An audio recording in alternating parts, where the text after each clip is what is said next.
네, 조금 기다려 주세요. 근거 없는 얘기를 하지 않습니다.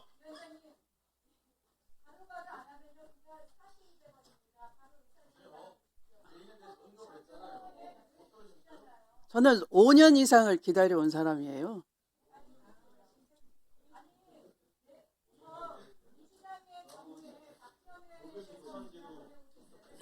저한테 쉬운 프레임을 찾아보시면 알 거예요. 저는 5년 이상을 기다렸습니다.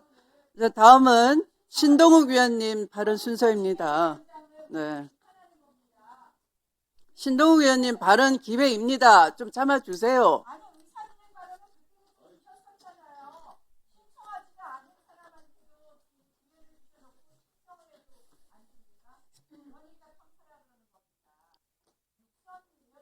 나경원 의원님 멋대로 운영되는 데가 법사위가 아닙니다. 어떻게 판판이 순서를 망가뜨리면서 계속 의사진행 발언이라고 작년에 계속 그러시더니 새해 들었으면 좀 바뀐 모양새를 보여주세요.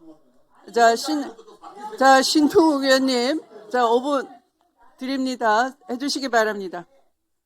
시작해 주십시오. 예, 정말 맥락 없이 동료 의원 끌어들여서 인신공격하는 거 보면서 정말로 개헌을 하게 되면 국회의원 면책특권 없애는 개헌 꼭 좀 했으면 좋겠습니다. 아니 도대체 느닷없이 나경원 의원이 신천지와 관련이 있다는 게 무슨 얘기입니까 도대체?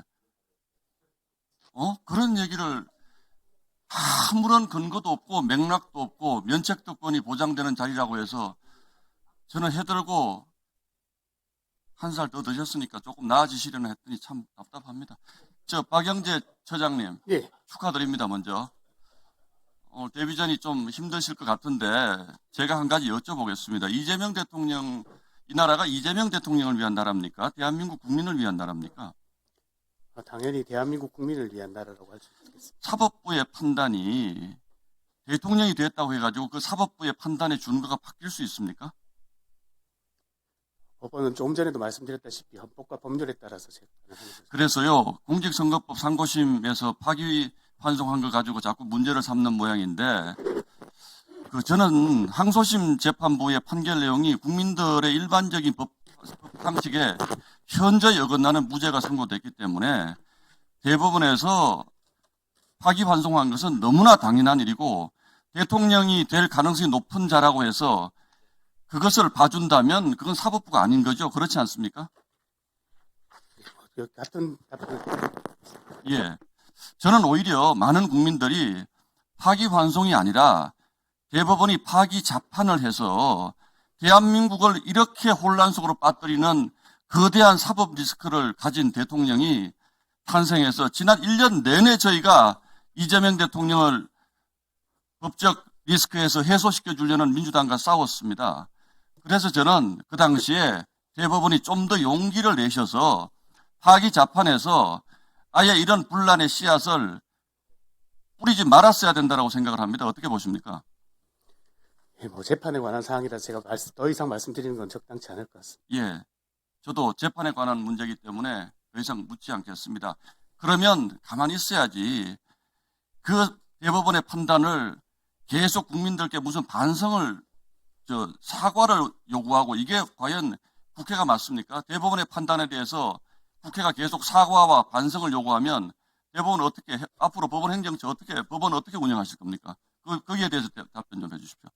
예, 헌법과 법률에 맞게 한 재판에 관해서는 국민들이 판단하실 거라고 생각합니다. 저도 그렇게 믿습니다. 대한민국 국민들 현명하기 때문에 그렇게 믿습니다. 현안 몇 가지만 여쭤보겠습니다. 전임 천대법원 행정처장에 대해서 저희가 질의한 것이 몇 가지가 있는데 첫 번째 지금 본회의로 가 있는 법 왜곡죄라는 거 잘 알고 계시죠? 법 개정안.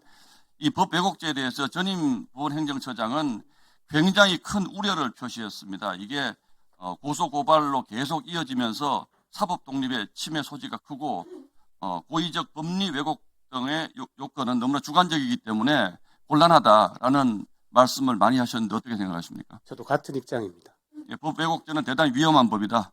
예, 자, 법원 행정처 폐지하자는 법안에 대해서 천대엽 전 처장은 사법부 독립의 본질이 재판뿐 아니라 인사권을 핵심으로 하는 사법행정에도 있기 때문에 이거는 삼권 분립의 역사, 그러니까 법원 행정처를 폐기하고자 하는 것은 삼권 분립의 역사를 되돌리는 것으로 매우 큰 문제가 있다 이렇게 판단하셨는데 그 부분에서 어떤 예, 사법권의 독립에는 사법행정의 독립도 포함된다고 생각합니다. 자, 세 번째 재판 소원제, 그러니까 헌법재판소, 그러니까 이른바 국민들이 사심제라고 얘기하는 재판 소원제 도입에 대해서 이게 실질적인 사심제가 되면서 소송 지옥으로 대한민국 국민들의 소송 비용을 급격히 증가시키고 사실상 법원의 업무를 마비시킬 가능성이 있다라는 입장을 천대엽 전 처장이 힘주어 말씀하셨는데 이 소위 재판 소원 도입에 대해서는 어떻게 생각하십니까? 재판 소원은 이제 사심제로 가는 길이고 말씀하신 것처럼 국민들을 소송 지옥에 빠뜨리게 하는 것에다가 더해서 우리 헌법상 헌법재판소와 대법원은 권한이 분장되어 있습니다. 대법원의 확정 판결에 대해서 헌법재판소에서 재판 소원을 받아들일 수 있다고 하는 것은 결국 헌법 사항이라고 생각합니다. 예. 마지막으로 대법관을 정원하는 문제, 이 문제는 민주당이 사법부를 압박하면서 회유하는 가장 큰 도구로 사용해 온 것입니다.